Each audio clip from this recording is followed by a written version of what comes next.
Bald eagle that was hurt after flying into a boat being pulled on I-94 in Menominee is now back in the wild. Yeah, less than 3 weeks ago, Scott and Marilyn Craignis were driving their truck over the Red Cedar River when the eagle crashed through the shrink wrap of a boat they were towing. As WEAU's Jenny Yu shows us, the bird is now back at home near Lake Menominee.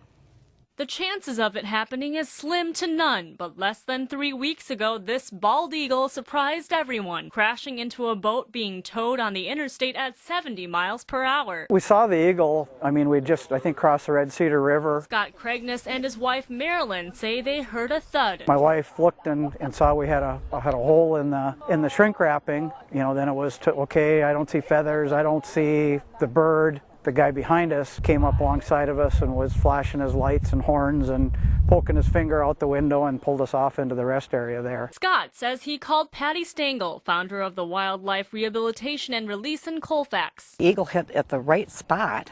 And thank God he did, because he'd have been dead otherwise. She took him to the Raptor Center at the U of M, rehabbing him from an eye hemorrhage and internal injuries. He's a pretty special bird. Patty says she remembers back in 1980 there were around 300 eagles, and now in 2014 she says more than 3,000 now fly in Wisconsin. He may have a mate, and then plus he's familiar with this area, which is very crucial to this whole thing. Today the eagle is back in Menominee, where Scott did the honors. 2, 3.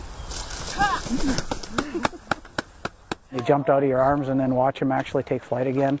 What a satisfying feeling. But this isn't Scott's first time helping an animal. He happens to be a firefighter, and the boat, a rescue boat that was on its way to a fire department in Minnesota. The gentleman that pulled me over sent me a note and said, well, the boat has made its first rescue, and I think they're going to name the boat Eagle 1.